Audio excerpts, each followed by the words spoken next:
વડોદરા શહેરમાં શ્રી રામદેવજી ભગવાનનો જમા જાગરણ તથા જ્યોત પાટોત્સવની ભવ્ય ઉજવણી કરવામાં આવી હતી। વડોદરા શહેરના હરણી મેઇન રોડ સ્થિત હીરાનગર શોપિંગ સેન્ટરમાં અરવલ્લી રામદેવ ભક્ત મંડળ હીરાનગર ચેરિટેબલ ટ્રસ્ટના સૌજન્યથી શ્રી રામદેવજી ભગવાનનો જમા જાગરણ અને જ્યોત પાટોત્સવની ઉજવણી કરવામાં આવી હતી। આ પાવન પ્રસંગે ભક્તિભર્યો માહોલ છવાયેલો હતો।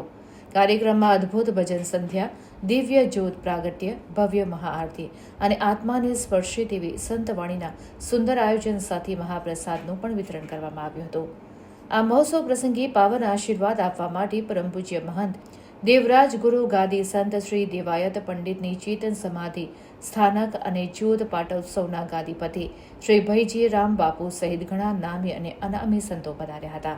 આ ભવ્ય અને અલૌકિક મહોત્સવે હજારો ભક્તજનોને એકત્રિત કરીને ભક્તિ અને એકતાનો ઉમંગ ઊભો કર્યો હતો। ઓમ નમો નારાયણ, જય ગુરુ મહારાજ।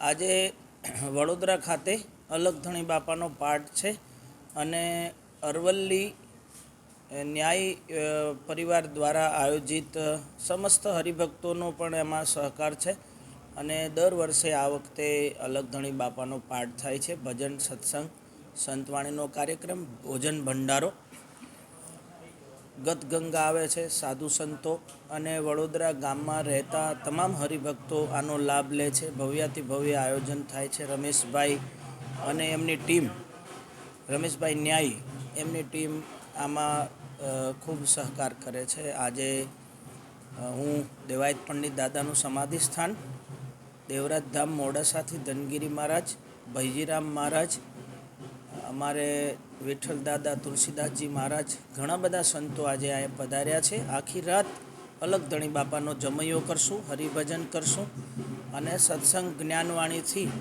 જનતા સુધી સત્ય સનાતન ધર્મની મૂળ ધારાને પહોંચાડવાનો પ્રયાસ કરશું। દેવાયત પંડિત બાપાના સમાધિ સ્થાનથી મને આમંત્રણ મળ્યું। ધનગીરી બાપુ વતી સૌને સાધુવાદ। ઓમ નમો નારાયણ, જય અલગધણી, જય ગુરુ મહારાજ। આ આયોજન અરવલ્લી રામદેવ ભક્ત મંડળ પરિવાર તથા હીરાનગર ચેરિટેબલ ટ્રસ્ટ દ્વારા અમે વર્ષે 2 વર્ષે રામદેવજી ભગવાનનો જમા જાગરણ જ્યોત પાઠ મહોત્સવ તથા મહાપ્રસાદ ભંડારાનું આયોજન કરીએ છીએ અને અમને પબ્લિકનો બહુ સાથ સહકાર મળી રહ્યો છે તથા દેવરાજ ધામથી પરમ પૂજ્ય મહંત શ્રી ધનગીરી મહારાજ તથા અમારા જે ગુરુજી અહીમા ઉમરેઠથી બાપુ ભૈજીરામ મહારાજ પધારેલ છે તથા બીજા નામી અનામી સંતો આવેલા છે। શું કહેવા માંગશો લોકોને? બસ એ આજે સંતો આ પ્રજાને એક તો વ્યસનથી મુક્ત કરાવે છે, સારા વિચારો આપે છે, સારા રસ્તે વાળે છે અને સારા સંસ્કાર આપે છે।